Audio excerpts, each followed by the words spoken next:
Bienvenido, Rubén. Bienvenidos a todos los que nos están escuchando, foráneos y que están en su casa, escalegas de Ciudad de México, escalegas de Ciudad de México y de a nivel nacional. Bienvenidos.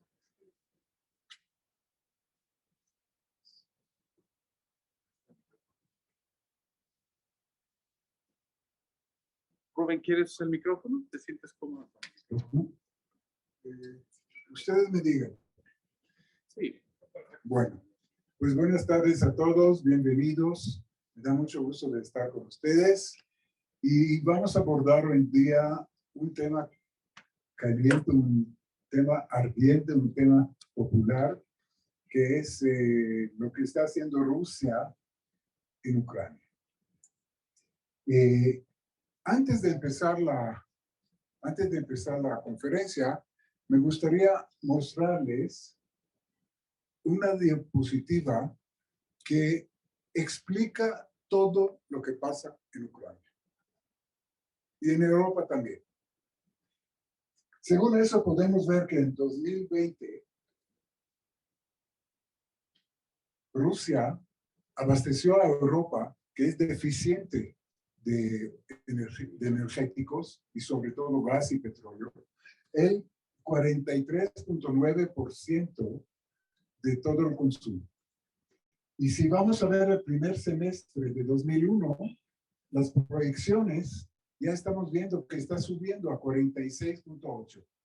Entonces, este hecho quiero que los mantengan ustedes en la memoria porque es muy importante para entender todo el conflicto. Y con esta observación vamos a seguir. Empezaremos con una historia corta y rápida de Ucrania, que es también interesante. Ucrania significa borde.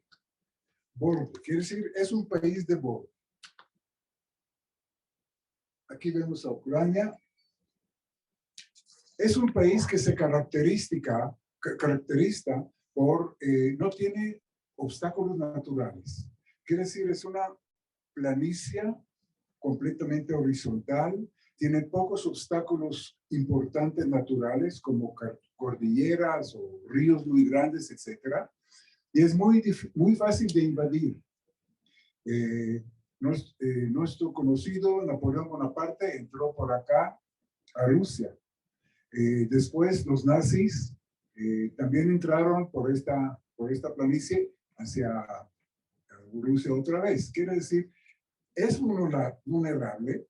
Y este punto es también importante porque después vamos a hablar del conflicto desde el punto de vista de Rusia y vamos a ver que algo de razón también tienen ellos. Ahora, en esta parte había un reino medieval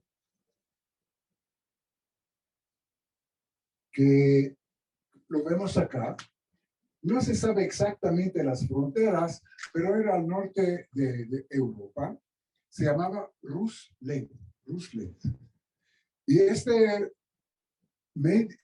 reino fue establecido por alguien que no van a adivinar. ¿Qué creen que va? Los vikingos. Los vikingos del norte, de Dinamarca y de arriba. Esos vikingos se mezclaban con los tribus esclavos. La capital era Kiev en esta época y fundaron una federación de los tribus eslovacas que estaban en esta zona y ellos mismos. Por algo, las mujeres ucranianas son muy bonitas, son altas, rubias, ojos azules, no todas, pero muchas.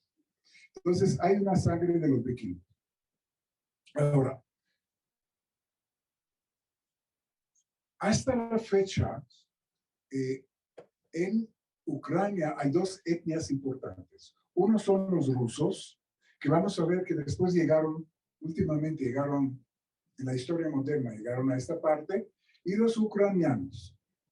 Y hasta la fecha, Ucrania está luchando para definir su entidad. Y eso es otro factor importante en la lucha y en la crisis que vemos hoy. Porque parte de los ucranianos quieren independizarse, quieren ser independientes, y otros quieren ser parte de Rusia, y los ucranianos quieren seguir en Ucrania. Pero si es un país dividido, es un país que tiene dos poblaciones o tres diferentes, con diferentes metas, etc. Seguimos en la historia rapidísimo. Este reino desapareció con una invasión tremenda. ¿De quién? De Genghis Khan, yo no sé cómo dice en español.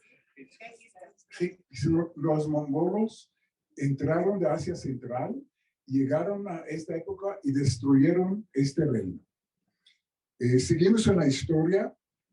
El primer mapa otra vez de Ucrania aparece en 1550, muchos años después, porque en 1250 se destruyó la Federación Ucraniana que vemos acá de lejos. Y 14 años después, los cosacos, que eran guerreros muy importantes, juraron lealtad al zar moscovita, lo que era antes Rusia. Entonces, ellos juraron lealtad, por razones que no entramos ahora, al zar de moscovita, y desde entonces Ucrania prácticamente es como parte de la Rusia. Ahora, antes de la Primera Guerra Mundial, hubo un desarrollo muy importante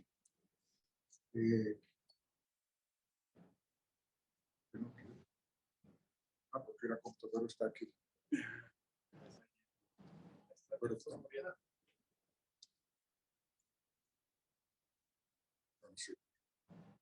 No sé si se mueve aquí, pero es porque no se ve.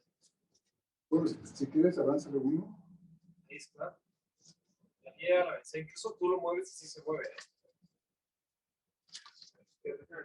Ahí está ya. Ya saltamos mucho. Es que son Mac. Es más lento. Híjole. Ya. Ya te la regresamos. Perfecto. Entonces, antes de la Primera Guerra Mundial todavía, en la época de llegar, es una zona,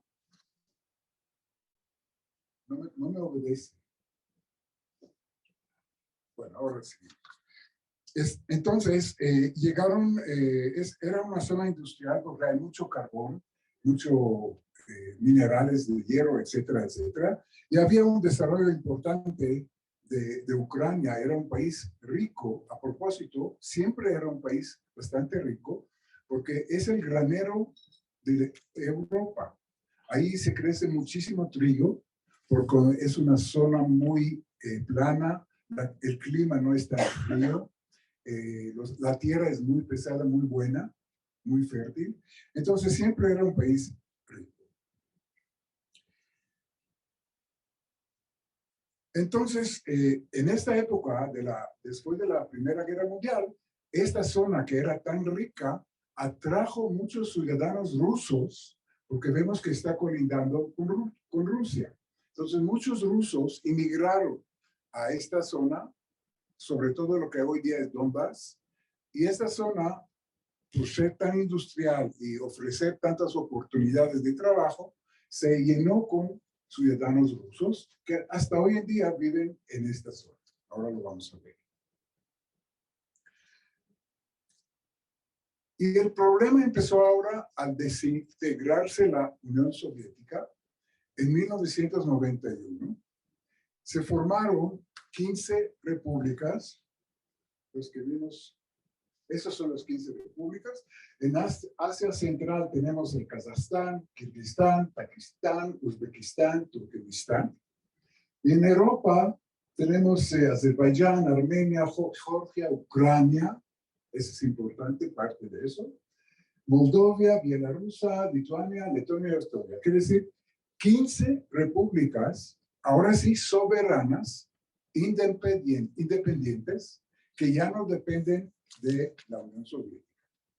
Cabe mencionar que Rusia era un desastre para Rusia y sabemos que Rusia desde cuando se cayó, desintegró la Unión Soviética en 91, era muy débil y lo que argumentan ellos, y ya les digo yo ahora, que el Occidente les tomó la ventaja, les aprovechó, les mintió, etcétera, etcétera, etcétera. Pero es verdad que después de la integración, Rusia no tenía ninguna fuerza política a nivel geopolítico del mundo, era muy débil.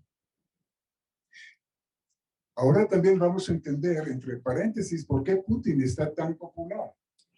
Porque uno de los objetivos de Putin es restablecer la gloria del imperio ruso. Y muchos rusos que políticamente tal vez sí o no le apoyan, pero este orgullo nacional le cuenta mucho. Entonces, esta gente está muy a favor de Putin, porque Putin realmente, con una economía muy débil, la economía de Rusia es como España, que no es de la economía más fuertes de Europa, pero militarmente invirtieron en una fuerza muy importante militar. Y más que todo, ¿cuál es un país fuerte? Y eso les pregunto, que tiene un ejército muy, muy grande y fuerte, con muchos tanques, muchos aviones, o un país que tiene menos ejército, pero está dispuesto de usarlo. Entonces, Rusia es un país que tiene un ejército importante, economía raquítica, pero hay un líder que está dispuesto de usar esta fuerza. Lo que no vemos en el occidente. La Unión Europea no es unión. Estados Unidos, tenemos el presidente Biden que tampoco quiere meterse en problemas ahora antes de las elecciones, en otra guerra, porque sabe que va a perder más. Después de la vergonzosa salida de Afganistán y todo lo que conocemos. Bueno. Entonces, Ucrania era una de las repúblicas, volvemos ahora a Ucrania, más importantes de la Unión Soviética. A propósito, en Ucrania se instalaron todas las cabezas nucleares de Rusia que apuntaban hacia el oeste. ¿Por qué? Porque es lo más cerca a la frontera de Europa y también de Estados Unidos, con misiles balísticos. ¿Okay? Otra cosa importante es esta. ¿Qué vemos acá? Todo el gas ruso, y en esta época, abasteció 80% de Europa. Hoy estamos hablando de 40%. En esta época era 80%. Ahora, todo este gas fluyó desde Rusia hacia Europa occidental, a Rumanía, Hungría, Eslovaquia, Polonia, etcétera, por gasoductos instalados por Rusia o por la Unión Soviética más bien. Y eso es el punto del conflicto básico. Ahí está el problema. Y ahora lo explicamos. Entonces, cuando se desintegró la Unión Soviética, Ucrania quedó con todos los archivos nucleares que devolvió a Rusia, eran 1800, pero los gasoductos no se pueden sacar del terreno y devolverla a Rusia, quedaron en Ucrania. Entonces, ya les conté que en 2005, 80% del gas ruso, era más difícil, 80% del gas ruso abasteció a Europa, o Europa se abasteció con 80% de gas proveniente de Rusia. Era crítico. Y aquí empezaron discusiones entre Ucrania y Rusia. Rusia argumentó que el precio de gas que paga Ucrania y después lo vendieron a Europa Occidental es muy barato.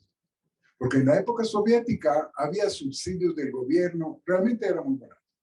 Entonces Rusia dijo, le vendemos el gas en un precio ridículo, tiene que subir el precio.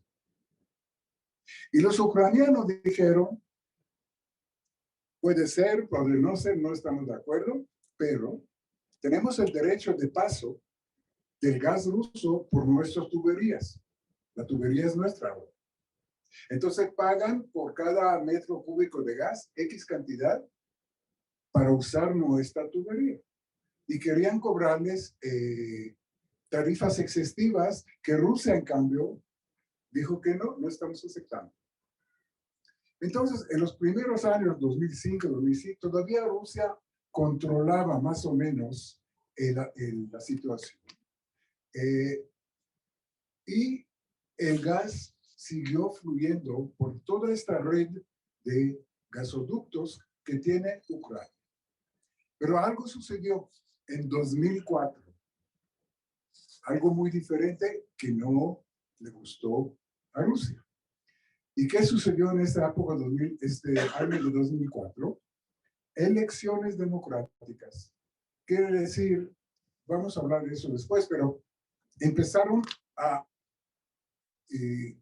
aires de libertad, de democracia, de todos los valores del occidente, empezaron a soplar en todos esos repúblicas que antes eran bajo la mano de hierro de la Unión Soviética. Entonces, empezaron y declararon elecciones libres en este país que se llama Ucrania. Y también ahí empezó el problema. Había dos candidatos. Víctor Yanukovych, este era el favorito de Putin, favorito, bueno, de Rusia, estaba apoyado por Rusia y todo lo demás. Eso era uno. Y el segundo era otro Víctor Yushchenko, que era pro-occidente. Era el gerente de Banco Central. Tenía ideas pro-occidentales, de libertad, de democracia, etcétera, etcétera. Y por el colmo, su mujer era americana. Imagínense cómo le gustó eso a Putin. Entonces, estos dos candidatos pelearon por la presidencia y sorprendentemente ganó el otro Víctor, que estaba candidato de Rusia. Nada más una anécdota. ¿Cómo actúan los rusos? ¿Qué vemos acá? Los rusos, para no tener tanta competencia y tanta democracia y tanta libertad, querían envenenar a Víctor y a su intento. Y lo envenenaron con un veneno muy, muy poderoso, orgánico, pero el hombre, por suerte, mira, todo estaba desfigurado, todo su cuerpo, pero por suerte pudo salvarse y no murió. Pero conocemos la KGB, la manera de actuar. Entonces, eso también influyó en la opinión pública de esta época, de 2004, de Ucrania. La gente odiaba a Rusia porque dijeron, son elecciones libres y fíjense lo que están haciendo. Quieren eliminar el candidato, pero no en las urnas, ¿sí? Con un poco de veneno. Entonces, había un descontento muy, muy grande en la población y empezó la famosa Revolución Naranja. No sé si se acuerdan. La gente salió a la calle protestando y también Rusia fue sorprendida en una forma increíble porque el Tribunal Superior dictó un dictamen que las elecciones fueran fraudulentas. Y el señor ruso, que fue apoyado por Rusia, no ganó, ganó este. Pero después fue presidente. Entonces, cuando publicaron los rusos se quedaron sorprendidos. Putin ni se imaginaba que van a decir que tu candidato no es el presidente. Bueno, dictaron eso, había la revolución naranja, la gente salió a la calle, todos los problemas. A propósito, esta revolución naranja tenía su eco en otros países repúblicas exsoviéticas, una de ellas es Georgia. Ahí le llamaban la revolución, creo que eran de colores. Y allá también hubo una revolución. Se eligió un presidente pro-occidental ¿Y qué hizo Rusia? Invadió a Georgia en 2 lugares e instaló un gobierno títere a favor de Rusia. A propósito, eso es lo que quieren hacer ahora en Ucrania.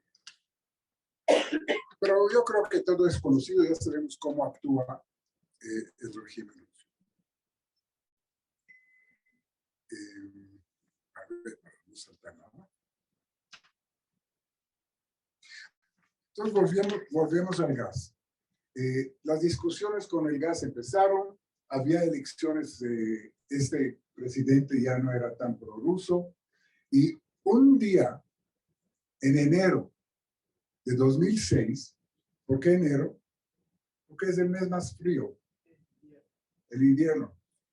Cortaron el gas a toda Europa, porque el gas fluía por toda la red de gasoductos de Ucrania. 80% llegó de allá. Entonces los rusos cortaron el gas así nomás, para 3 semanas. La gente se moría de frío, la gente grande moría de frío. Era un desastre. El occidente se puso furioso, y hablo de toda la Unión Soviética, la OTAN, Estados Unidos, y dijeron, es una intervención de Rusia en asuntos internos de un país soberano, que es Ucrania. Y los rusos dijeron, no, señores, estamos discutiendo nada más algo comercial. Tenemos una discusión de precios y eso, y no es nada de intervención. Bueno, lograron a un acuerdo más o menos con la presión de la Unión Europea y todo lo demás. 3 años después, y siguieron las discusiones de los precios de gas y del derecho de paso. 3 años después, en 2009, en enero, ya saben por qué, enero, cortaron otra vez el gas, los rusos. Y los europeos furiosos, y no solamente furiosos, pero desesperados, pero eso así actuó Rusia. Bien, después fue este presidente y seguimos. Hablamos de las revoluciones y ahora quiero dedicar un capítulo de Crimea. ¿Qué pasó en Crimea?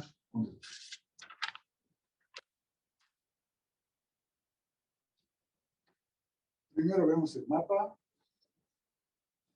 Aquí está Georgia, donde los rusos en 2008 invadieron el país e instalaron a fuerza un gobierno títere que no está a favor de la OTAN o a favor de la Unión Europea.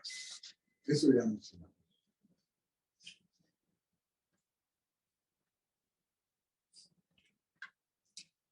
Bueno, entonces,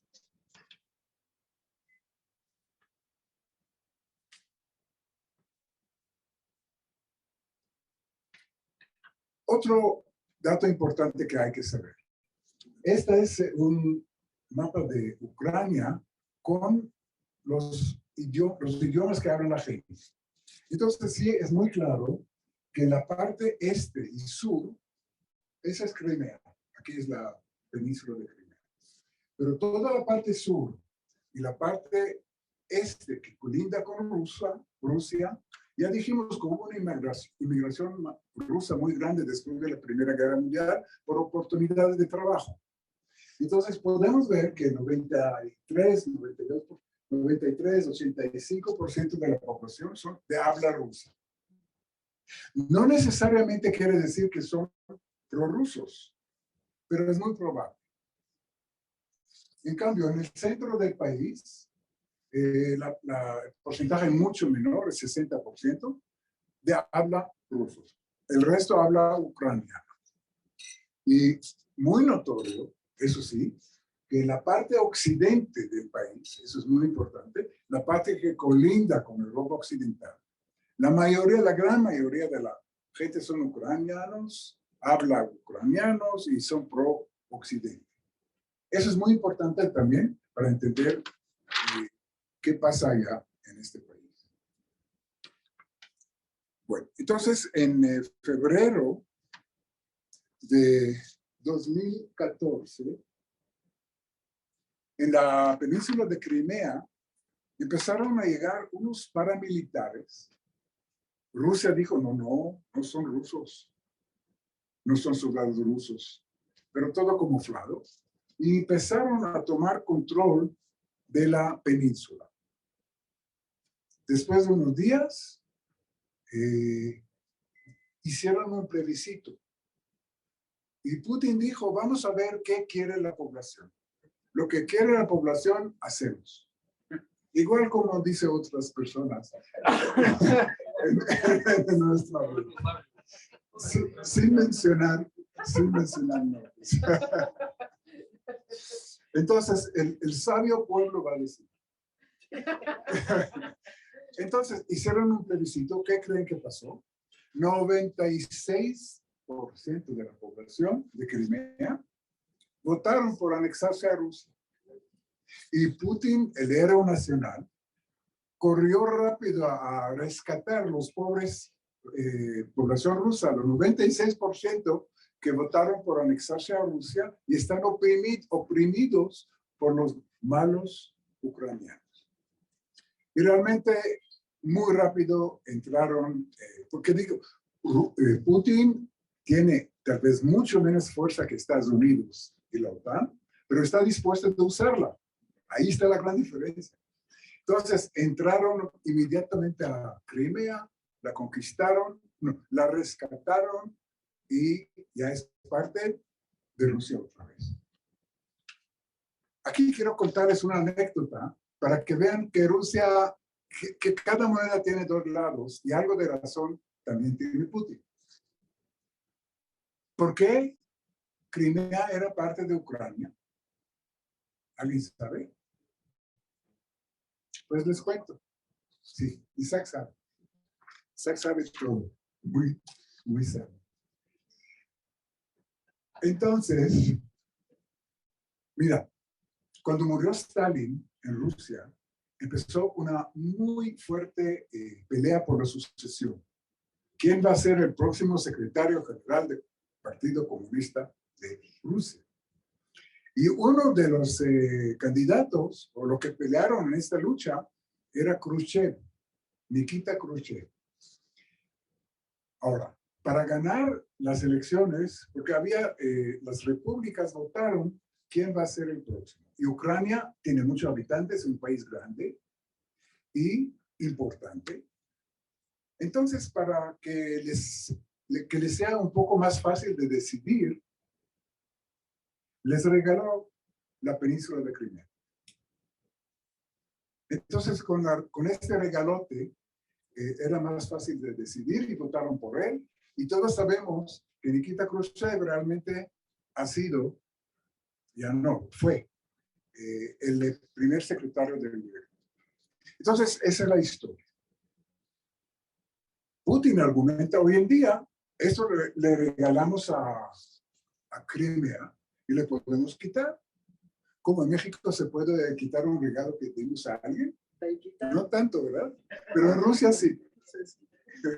Entonces, un regalo puede ser recibido y, bueno, tiene dos vías. Bien. En este mismo evento, era en 2014, los rusos no se bastaban con esto. Ya tenían toda la península de Crimea para ellos, pero querían hacer algo más.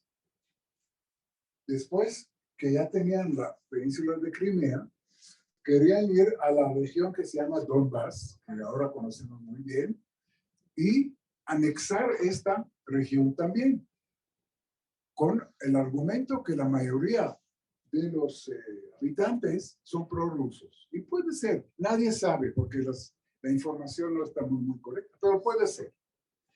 Entonces, acuérdense que abastecieron con armamento, con municiones, con financiamiento, con entrenamiento, a las falangas o a los mercenarios rusos en Donbass, ¿sí? Y empezó una guerra civil. Una guerra civil. Porque la otra parte de la población no estaba de acuerdo con eso. Ellos querían ser ucranianos como siempre. Y empezó una guerra civil sangrienta, horrible. Ustedes deben de conocer, de recordar, en la televisión salieron digamos, reportajes de casas destruidas, de niños muertos, de, bueno, ciudades enteras destrozadas por bombardeos, etcétera, etcétera. Murieron 14,000 personas. Una guerra entre los mismos ciudadanos de Donbass, los que son a favor de Rusia, etc.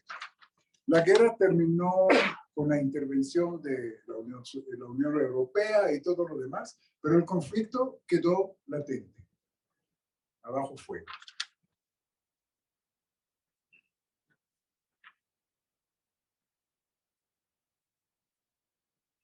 Bien.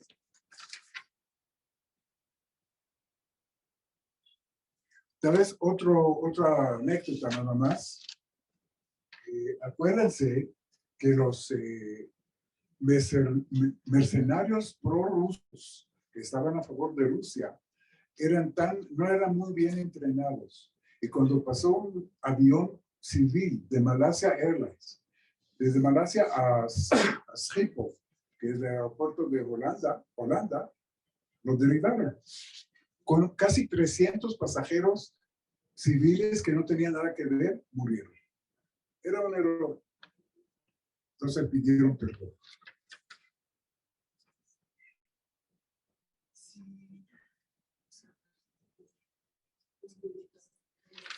Y con eso creo que podemos ir ya al conflicto actual y ver lo que pasó.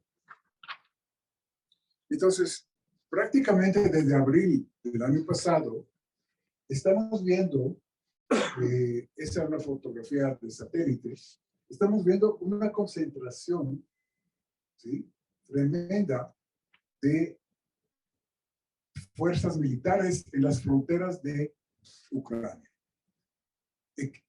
Vehículos militares y todo lo demás. Les quiero mostrar otra. Eso es un poco difícil porque hay que hacer un curso de interpretación de fotografías aéreas. Yo lo he hecho en el ejército. Entonces, crean que aquí, por ejemplo, esto es en octubre 21, 1 de octubre 21. En febrero de 2022, quiere decir 2-3 meses después, fíjense, por ejemplo, esta parte está media vacía, ¿verdad? Fíjense cómo está acá. Lleno de vehículos de logística, etcétera, etcétera. Quiere decir, en unos 2-3 meses había una concentración tremenda de fuerza rusa en las fronteras de Ucrania. Tenemos otra fotografía, eso del ejército, sale del ejército, por eso no es tan bueno. Pero aquí tenemos septiembre 21 y aquí diciembre 21. Lo mismo podemos ver, esta zona tiene muchos vacíos. En cambio, esa acá se puede contar el número de vehículos blindados, tanques y todo lo demás.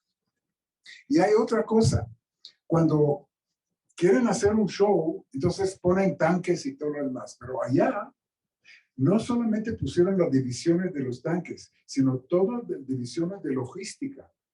Las que llevan el combustible, las que llevan el armamento, las municiones, y también hospitales que se necesita porque puede pasar algo. Quiere decir, la cosa era seria. Putin la jugó, o no la jugó, pero lo hizo en una forma como una guerra. Y tenía toda la logística para empezar una guerra. Y por eso el Occidente está tan preocupado. Ahora, quiero mostrarles otra diapositiva importante. Fíjense, aquí estamos comparando los ejércitos de Ucrania y Rusia, y la conclusión sencilla es que Ucrania no es contrincante para Rusia. Es muy, muy débil, no puede hacer nada. Por ejemplo, 1.100.000 soldados en total. Rusia tiene 2.900.000, casi 3 veces más. Aviones de ataque, Ucrania tiene 98, los rusos tienen 1500. No pueden hacer nada. Hablamos de tanques. Tienen 2600 tanques los ucranianos y Rusia tiene 12.240. Quiere decir, está clarísimo que Ucrania sola nunca, jamás puede hacer nada. Necesita obligatoriamente la ayuda del Occidente, que ya dijo que no le va a dar. Biden pronunció que no va a poner un solo soldado para pelear en Ucrania. Alemania dijo lo mismo. Ahora vemos por qué. Otra, mira, aquí hay, cada año sale una tabla que cataloga los ejércitos según tamaño en el mundo.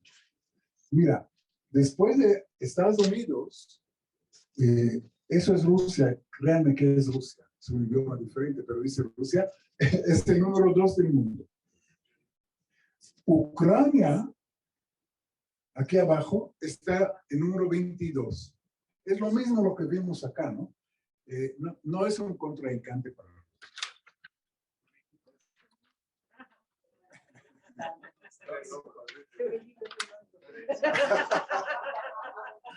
Mira, es el idioma de la Biblia. Así que, ese es el idioma de la Biblia, así que por favor, respeten. ¿Dónde está México? Rubén, ¿en qué número está México? Gustavo dijo que es el 11. No, es hebreo. ¿Cuál? No, Hebreo. México. No, México, ¿en qué número está? ¿En qué número estaría México? No parece. Ah, México más abajo. A ver, déjame ver. Pero mucho más abajo. No, fíjate que Israel, que es un país importante, está en el número 18. Ese es Israel. México todavía no parece. Tal vez después de la transformación.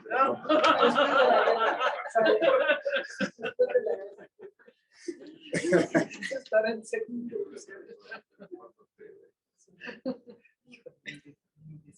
Bien. Entonces, este hecho ya está conocido. Ahora quisiera dedicar un pequeño capítulo sobre la situación de punto de vista de Rusia. Y a ver qué tenemos acá. Bien. Y eso es importante también para entender. Mira, esto era la Unión Soviética. Estamos hablando de antes de 1991, cuando se desintegró. Y vemos que la Unión Soviética llegó hasta toda esta parte que vemos acá. Eran repúblicas, Estonia y todas las repúblicas que eran parte de la Unión Soviética y no tenía ningún problema Rusia en tenerlos allá. Pero después de y había la Alianza de Varsovia, donde todas esas repúblicas eran parte de Rusia y también tenían la obligación de entrar en guerra y cuando hay un ataque a Rusia. Igual como la NATO, la OTAN, perdón, tiene en el occidente. Pero miren qué pasó. Entonces, el momento que se desintegró, había un espacio, mira, toda esta parte que está gris, es un espacio muy grande, de 2.000 kilómetros, tal vez 1.500 kilómetros desde acá hasta acá, ¿no? Lo que está en azul son países de la OTAN, ¿sí? Aquí está España y todos estos, Inglaterra, todo, Canadá y Estados Unidos. Entonces, en azul son los de la OTAN. ¿Ok? El rojo es Rusia. Y acá todos esos países eran como tenían una profundidad estratégica, Rusia, de protección. Y dijeron, si alguien me ataca de España, de lo que sea, de Inglaterra, hay todavía muchos miles de kilómetros hasta que llega a la frontera y otros 1.000 kilómetros hasta que llega a Rusia. Ahora, ¿qué sucedió después? El presidente Clinton, él sí tenía una buena visión y quería unir todos esos nuevas repúblicas a la parte occidental, para que no se unen otra vez en la Alianza de Varsovia, que ahora es otra. Entonces, Invirtieron mucho dinero los americanos en apoyo económico, construcción de carreteras, infraestructura, fábricas, etcétera, y también promover las ideas de democracia, libertad, de otra manera de vivir. En Rusia conocemos muy bien cómo han vivido. Entonces, ¿qué sucedió? Esta política era muy exitosa y poco a poco empezaron a unirse a la OTAN más y más países y se acercaron más y más a las fronteras de Rusia. Sí. Entonces, aquí, por ejemplo, vemos que todo ese espacio que era vacío, ¿sí? Ya está lleno de países. Ahora les voy a nombrar. Este país es Ucrania. Imagínense si Ucrania ahora va a ser parte de la OTAN. Están en la frontera de Rusia. Ahora, un misil balístico que se pone en Ucrania aquí, llega a Moscú en 6 minutos. Muy difícil de defenderse. En cambio, un misil balístico que está aquí en Inglaterra, como era antes, a ver, vamos a ver, como era antes, acá o acá o acá, son tal vez 25, media hora. Es una gran diferencia. Quiere decir, Rusia sí se siente amenazada. Y eso es un hecho. Entonces, les cuento que en 1999, Hungría, Checoslovaquia, entraron como parte de la Unión Soviética y había un chiste en Rusia que dijo que todos los rifles que estaban apuntados hacia el occidente, porque era parte de Rusia, todos los rifles de estos países que estaban apuntando hacia el occidente, hacia Inglaterra, España, etcétera, cambiaron 180 grados y ahora están apuntando los mismos rifles hacia el este, no hacia el oeste. Era un chiste, chiste triste de Rusia. Entonces,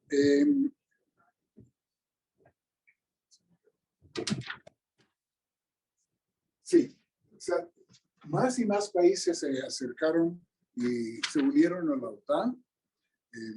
Por ejemplo, hasta países bálticos como Estonia, Lituania y Letonia, Eslovaquia, Eslovenia, y también países de los Balcanes. Rumanía y Bulgaria también son parte de la OTAN. Quiere decir, el occidente envolvió a Rusia por todas las fronteras hacia el occidente con sus aliados. Y en todos esos países hay una instalación de misiles, de armamentos, de tanques, de ejércitos y todo lo demás. Entonces Putin dijo que esa situación ya no puede suceder. Argumentan también que hubo un convenio de Minsk, que es una ciudad rusa, donde en 1997, donde dijeron que el occidente nos prometió que no va a acercar fuerzas militares hacia la frontera, que ningún país más va a aliarse con la OTAN. Mentira, pero eso es lo que argumentan. Y el occidente no cumplió con este acuerdo, etcétera, etcétera. Entonces, él presentó por escrito algunas demandas al occidente para no invadir a Ucrania.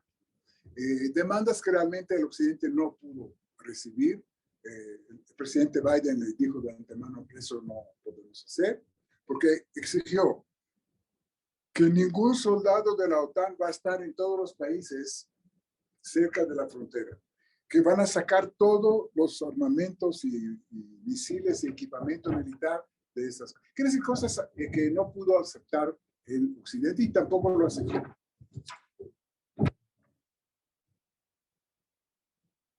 Ahora, en esta unión Soviética, quiero hablar solo de Alemania porque no hay más tiempo, siempre hay un grano negro en el arroz. Alemania dijo claramente, yo no voy a apoyar a Ucrania de ninguna manera, desde el principio. ¿Y por qué? Aquí quiero mostrarles una... Chema, ¿cómo hago para que empiece a correr el video? Aquí vamos a ver desde 52 hasta la fecha cómo aumentaron los países occidentales de la OTAN. Sí, mira. ¿Ven cómo se está llenando de azul? Esa es la OTAN. Y ese es el problema de Rusia y el miedo de Rusia. Entonces podemos ver, mira, 52, 55, 82, 90, 99, 2004, 2009, etc. Entonces está clarísimo. Están acercándose, lo que hablamos, a la frontera rusa.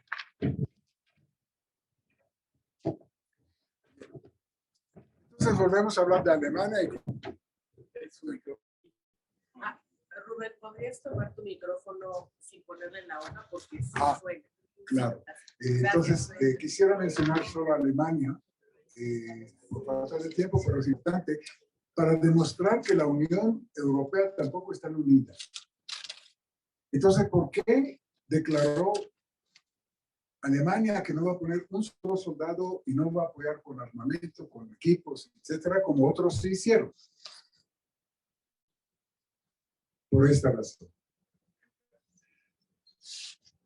Hay un gasoducto tremendo, grande, que se llama Nord Stream.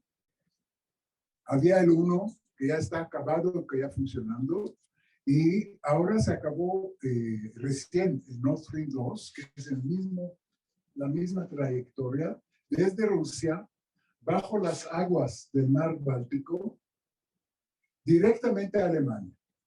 Rusia, ¿por qué lo hizo? Para evitar el problema de Ucrania. Acuérdense, ellos no querían que todo su gas fluya a través de Ucrania, y si Ucrania va a ser parte de la OTAN, ya no puede fluir allá tal vez. Bueno, es un problema. Entonces empezaron a buscar alternativas. Entonces, una de ellas entonces Alemania, como tenía este negocio muy jugoso, porque todo una gran parte del gas ruso llega a Alemania y de ahí lo vende a otros países como Italia, etcétera, etcétera. Entonces Alemania de antemano dijo no. Solo cuando Biden le presionó tremendamente a Alemania y les explicó, estamos en un problema, ustedes tienen que colaborar, son parte de la OTAN, no pueden relajarse. ¿Saben qué hicieron Alemania? Estaba previsto que se abra la llave de este gasoducto ya en diciembre o en enero, hace un mes. Entonces dieron la gran concesión y dijeron, bueno, hasta julio no vamos a recibir el gas de Rusia. Es decir, desplazaron el funcionamiento del gasoducto 4 meses más.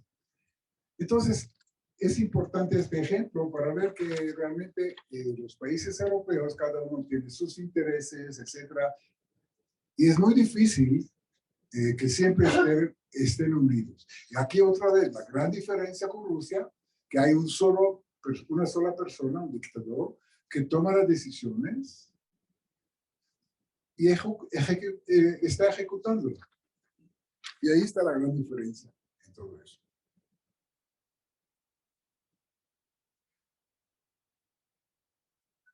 Dos, tres palabras, y con eso sí terminamos. La reacción del Occidente, Estados Unidos sobre todo. Estados Unidos están tratando de abastecer a Europa de otras fuentes, porque se dan cuenta que no puede ser que Rusia domina toda la parte energética de Europa. Entonces, acuérdense que Biden llamó al emir de Qatar, perdón. Qatar es un país que tiene muchas reservas de gas, y le comprometió que parte del gas que está produciendo, exportando, si puede exportarlo a Europa. Hoy en día, Qatar está exportando la mayoría del gas a Asia, a países como Japón, Corea del Sur, Filipinas, Singapur, Claro, porque es más cerca del Medio Oriente y ahí están exportando. Entonces trató de convencerlos, pero según expertos, aún si realmente lo van a hacer Qatar, que no es seguro, pueden suplir 15 a 20% de lo que suple Rusia. Es decir, es una resolución parcial. Otra solución, y aquí está el interés de Estados Unidos. Hablamos una vez de la revolución del esquisto. No. Fragmentamiento hidráulico. ¿Suena? Bueno, cuando Trump era presidente, entendió que Estados Unidos depende tanto de energía del Medio Oriente que es una situación imposible. Y otros presidentes anteriores lo entendieron. Entonces abrieron Estados Unidos a una tecnología nueva que se llama fraccionamiento hidráulico, fracking, donde se puede sacar cantidades enormes de gas. Y en pocos años, Estados Unidos pasó de ser de un importador importante de petróleo y gas a el tercer exportador del mundo, creo, de gas hoy en día. Entonces, Estados Unidos tiene mucho interés de exportar el gas, eso sí, a Europa. No lo pueden hacer por gasoductos, pero hay una tecnología de gas licuado. Lo congelan a 632 grados menos para hacerle líquido y su volumen disminuye también en 600, 700 veces. Entonces hay barcos, navíos especializados que pueden transportar el gas a Europa. Y en eso también quieren hacer. Entonces, vemos que el Occidente no estaba preparado para la crisis y ahora rápido quieren arreglarlo y la verdad que es algo a largo plazo. ¿Sí? Y la solución no es inmediata. Y nada más para terminar,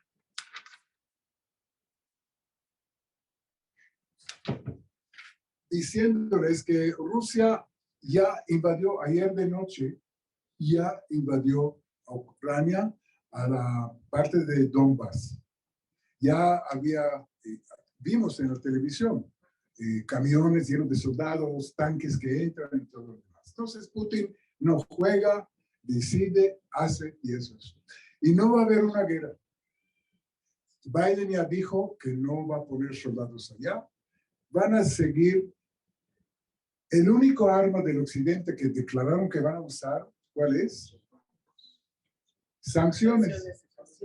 Entonces, las sanciones. Las sanciones sí son pesadas, funcionan tal vez y todo, pero a largo plazo o a mediano. Ayer de noche entraron las fuerzas soviéticas a Donbass y ahora están ahí. Si ponen sanciones a Putin, al país y a la gente que está alrededor, sí, es un golpe muy fuerte, pero no va a cambiar el hecho que están los rusos allá y van a estar ahora. El objetivo de los rusos es poner un gobierno títere de un presidente a favor de ellos que va a hacer todo lo que le dice Rusia. Eso es lo que quieren. Y vamos a ver, se me olvidó la bola de cristal en casa. Entonces, no les puedo decir qué va a pasar, pero podría ser. Con eso quiero dejar el micrófono y abrir la sesión para preguntas, comentarios, etc.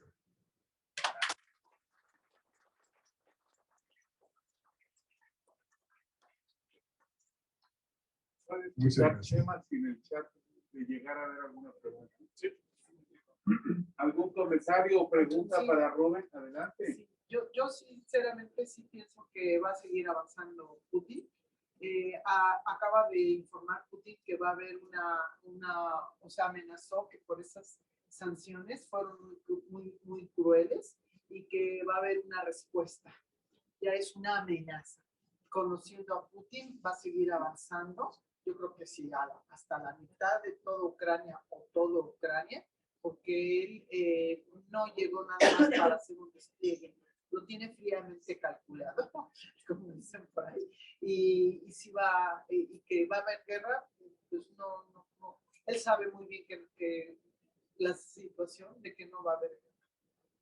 Sí, es muy cierta la observación. Ya hemos dicho que Putin mide muy bien a su rival, que es el Occidente. Putin vio lo que pasó en Afganistán hace poco. Putin vio lo que pasó desde Chamberlain, de Inglaterra, de la Segunda Guerra Mundial. Putin conoce el Occidente y sabe su fuerza. Y es verdad, va a hacer lo posible de obtener. Ahora, un punto que ya mencionamos, Putin es un héroe para muchos rusos, no sé si mayoría, pero muchos rusos, porque levantó la imagen de Rusia. No tanto la economía, pero la imagen de Rusia y el orgullo de los rusos, lo que estaba destrozado después de la desintegración en 1991 de la Unión Soviética. Y lo logró. Entonces, tiene apoyo en su país también por ciudadanos que lo adoran. Pero yo creo que también el hecho de que Rusia abastezca mucho petróleo y gas natural a todo Occidente, también sabe su carta, o sea, les vuelve a cerrar la llave del agua y los deja congelándose ahorita. O sea, entonces él sabe muy bien que no le van a dar por más medidas económicas que quieren. Primero, no van a mandar resultados. Segundo, las sanciones económicas, por más que puedan ser fuertes, él simplemente con cerrarles la llave del gas y del petróleo, los paraliza. Nada más para que se comen, paraliza la industria europea. Una excelente observación. Estoy de acuerdo 100%. Rusia tiene las cartas en la mano y los está jugando. Ok, después voy a... Sí. José Luis y luego. Sí, nada más preguntar, ¿cuál crees que sean las afectaciones económicas para México? Se afectan las cadenas de suministro y los precios de gas y de petróleo. ¿Hasta dónde se puede llegar esto? Sí, también excelente pregunta. Bueno, México, por un lado, es el productor de petróleo crudo y con eso estamos ganando mucho dinero. El precio de crudo, que era 50, 60 hace muy poco, ya pasó los $100. Pero con la reforma energética de nuestro genio, la producción de petróleo, que era 1.600.000 barriles por día, está andando, dicen que por 600, 700. Entonces podríamos gozar mucho de eso, por un lado. Por otro lado, estamos importando gasolina y productos refinados. Entonces, en eso tal vez nos va a golpear, porque sí van a subir también. Y gas también. México importa mucho gas de Estados Unidos. Entonces, no sé las cifras y el balance, pero por un lado, por el petróleo crudo estamos ganando muchísimo. Qué pena que tenemos tan poco o que producimos tan poco. Y por otro lado, por las importaciones, sí nos golpean. Gracias. Yo entendí que con la invasión de Donbass, los dos territorios ahora son independientes, fueron reconocidos como Estado. Y él en su tratado ofreció darles protección. Así que si llegara a haber alguna actividad armamentista contra ellos, Rusia respondería para protegerlos, ¿no? Y eso es a lo que él está apostando, que la gente de Ucrania no va a atacar a sus propios pueblos que fueron independizados, ¿no? A fuerza. Bueno, la primera parte estoy de acuerdo. La segunda, podría haber otra guerra civil, porque en 2014, parte de la población de Donbass que no estaba de acuerdo salieron a pelear. Y se terminó el teco, como que no sabía quién ganó. La intervención del occidente paró las hostilidades militares. Pero murieron, ya mencionamos, 14,000 personas, etc. Pero Putin, lo que tú dijiste es muy cierto. Él está defendiendo unos separatistas que quieren ser parte de los rusos. Tiene pasaporte ruso. Vimos en los autobuses con los pasaportes. Pero imagínense, en España y en toda Europa hay vientos muy fuertes de separación. En Bélgica, lo vimos cuando la Unión Yugoslava se desintegró. Hoy tenemos 5 repúblicas. España, tenemos algunos que los catalanes no les gusta tanto estar. Entonces, imagínate que viene ahora Francia y dice, yo apoyo a los cataluños para que ellos sean un país independiente contra España. Y con fuerza entro con ejércitos y todo. En el occidente ni lo imaginamos que se pueda hacer. Por ejemplo, que Francia mañana entra con tanques y todo a Barcelona y le apoya contra España. Eso es lo que hace Putin. Entonces es algo inconcebible en los términos del occidente que nosotros fuimos adecuados, pero está muy claro para el señor Putin. Claro, pero Exacto. Sí, ahora. Yo creo que a corto mediano plazo Occidente se va a poblar y van a negociar a costas de la total independencia de Ucrania. No la total, pero yo creo que la solución va a acabar siendo que Ucrania quede como un país neutro, como son Suiza, Finlandia, Austria. No se ponen armas. Yo no veo yo cómo la van a doblegar a Rusia. Estoy de acuerdo 100%. Y una de las ideas es que sea Ucrania un país neutral, como Suiza, y tal vez con eso Putin le va a dejar en paz. Entonces sí, podría ser. Pero sí estoy de acuerdo que el occidente se va a doblar. Putin tiene la sartén en la mano. Pero no, yo solo quería decir que a veces nosotros como mexicanos o como latinoamericanos no creemos que haya ciertas cosas que sean posibles.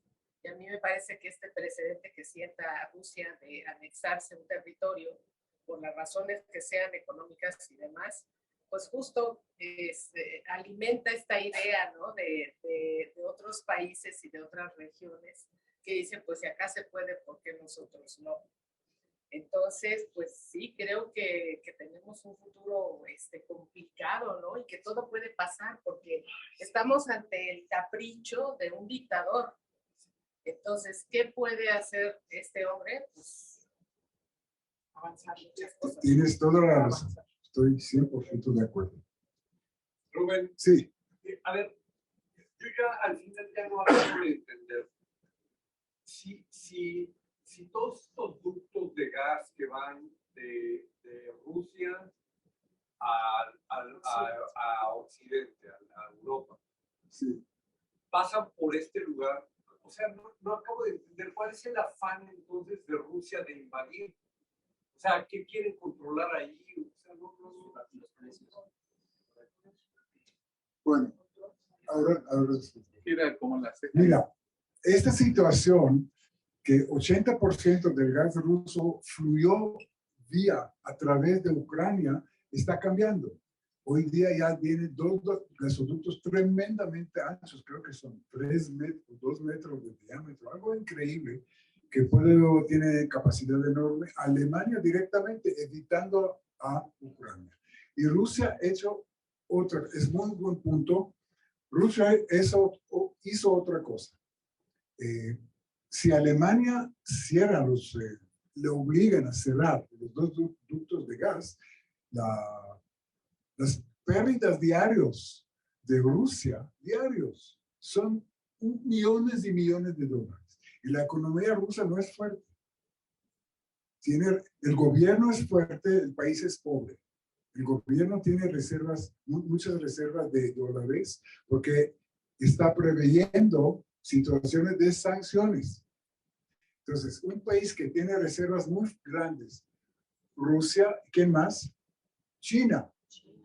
Están inmunes contra sanciones, no a largo plazo, pero a corto plazo, ponle un año. son inmunes porque pueden resistir cualquier sanción importante si tienen grandes reservas. Y Rusia tiene grandes reservas. Calculan que 9 meses pueden aguantar importar, porque necesitan importar muchísimo, comida, insumos para la industria, etc. Que 9 meses lo pueden hacer con lo que tienen.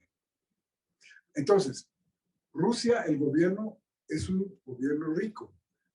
La población rusa es pobre. Pobre gente. Entonces, volviendo al punto tuyo, sí, es verdad. Rusia está ya, y eso es parte de otra conferencia. Rusia está aliándose con China. China también es un país con deficiencia tremenda de energía. Tremenda. Están usando el carbón todavía para generar energía eléctrica. 60%. Bueno, entonces, han hecho 3 o 4 gasoductos desde Rusia hasta China. Estamos hablando de 2.000 kilómetros. Es un proyecto de 54.000 millones de dólares que financió China. Rusia no puso nada. Y le va a pagar poco a poco con el gas. Entonces, Rusia, Putin está buscando alternativas y quiere desligarse de Europa, porque se da cuenta, como tú dices, que tiene muchos problemas en Europa. Entonces ya está buscando alternativas y ya hay alternativas de gasoductos que van a Japón, por ejemplo, y Rusia ya está abasteciendo también en Asia, compitiendo con Qatar. Pero Rubén, te vuelvo a preguntar, entonces, ¿cuál es el afán de Rusia de invadir Ucrania? Porque si Ucrania va a ser parte de la OTAN, Ok, ahí se perdió su... Claro. Esa parte no la escuché. Sí, él no quiere... Sí, por favor. Sírvale más vino.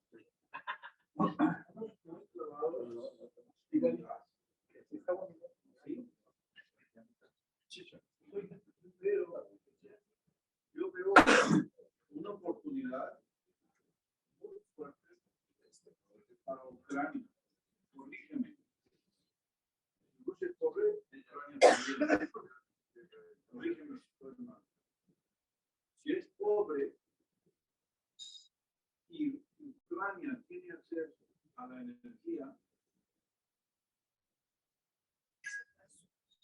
va a haber una migración de gente especializada de España, Italia, probablemente en Alemania, ¿sí?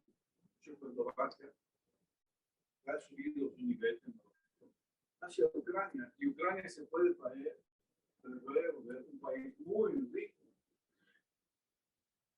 Se nos olvida que del petróleo salen todos los que estamos vestidos, menos los plásticos, ¿sí? Y se tendrían todos los recursos energéticos para hacerlo, con fábricas de industria pesada, como es industria mecánica. ¿No estás asumiendo que Ucrania sí tiene... Que podría volverse una migración? No, pero estás asumiendo que Ucrania sí tiene petróleo. Estoy asumiendo. Bueno, ahí te lo están diciendo. Mira todo lo que tienen. Pero es ruso, no es de ellos. No es de ellos, es ruso. Esos rusos son rusos, no Si Ucrania se pone bien, tiene la energía, ¿sí? Tiene la disposición de energía, puede hacer con la energía atraer gente, como lo que ha pasado. A ver, en Alemania ha llegado gente de África, del norte de África, muy capacitada, ingenieros, a tomar el lugar de alemanes, y están furiosos los alemanes. Yo aquí veo el desplazamiento de mano de obra, y hablo de intelectuales también, hablo de ingenieros, hacia Ucrania, porque habría mayores fuentes de ingresos y avances tecnológicos ahí. Si Ucrania se mantuviera neutro, como lo menciona. ¿Sí? Porque no tendría conveniencia Rusia en venderle mismo petróleo, el cual podría producir muchísimos insumos para todos los países, y al mismo tiempo desarrollar, trayéndose gente de otros países, desarrollar muchas empresas a costa de los países de Europa. Y yo veo que Ucrania, si juega bien sus barajas, Ucrania puede salir en esta vida. Yo no estoy de acuerdo con el ruso y todo, pero la realidad es esa. Del medio, ¿sí?, del paso de la energía. Salud. Gustavo, sí. Yo creo que también hay que tener en mente que estamos hablando del petróleo y el gas, pero hay una guerra nueva que es las nuevas tecnologías y la energía limpia, ¿no?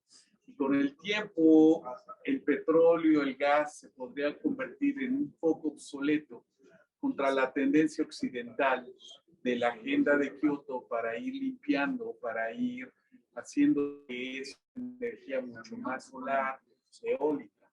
Sí. Entonces, sí. Sí, yo solo quería, bueno, entiendo toda la parte económica, pero ahora hablando de la gente, ¿no? O sea, de la gente normal. Pues bueno, yo creo que a ninguno nos gustaría, por más de que nuestra economía mejorara, que llegaran e invadieran nuestro país, ¿no? Ahí hay un orgullo nacionalista de valores y de tradiciones que vemos en las noticias, ¿no? A los pocos que han entrevistado que están listos para pelear por su patria y que han estado entrenando. Ayer veíamos a un campeón de tiro que había entrenado no sé cuánta gente de su pueblo para poder resistir, ¿no? Entonces esa parte, pues bueno, aparte de toda la agenda económica está lo que vive la gente, lo que le va a tocar vivir a la gente, que es una crisis humanitaria tremenda, ¿no? Muy cierto, sí. Entonces, para resumir esta observación, Ucrania tiene un poco de gas y petróleo, pero la mayoría de lo que vemos acá, eso del año 2004, 5, 6, 7, es ruso. Pero es verdad lo que usted dijo, que Ucrania es un país muy rico, lo mencionamos. Es el granero de Europa. Están exportando trigo a Corea del Sur, creo que compran de Ucrania, etcétera, etcétera. Es un país muy rico. Tiene la zona de Donbas, es una zona industrial muy desarrollada. Yo digo, hay minerales de hierro, de carbón, etcétera, etcétera. Entonces, tienes razón. Ucrania es un país rico si lo manejan bien. Sí. Entonces, si Ucrania es un país rico y ahorita tiene una oportunidad, pero a Putin no creo que le importe eso. No, quiere a Ucrania como satélite. Sí, exacto. Así es. Bueno, les agradezco mucho.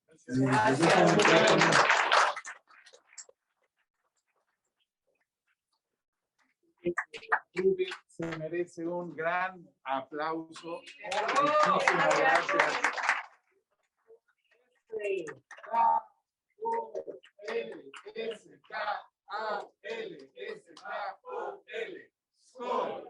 Rubén, muchísimas gracias. Ha sido una gran presentación. Hemos aprendido mucho, como siempre, de ti y agradecemos toda tu pasión por estos temas. A todos los que nos han, queremos dar las gracias a los que nos acompañaron en línea. Bernardo, saludos, que nos estás acompañando en línea. A todos los que están aquí acompañándonos, vamos a despedir nuestra transmisión en línea, pero no sin antes también agradecer, Rubén, a todo tu equipo. Muchísimas gracias por recibirnos aquí en casa. Galería Plaza Reforma es siempre una casa muy querida para Skoll Ciudad de México, y ahora que Rubén está con nosotros, además en el Comité de Convivencia, gracias por acompañarnos con tu esposa Liz.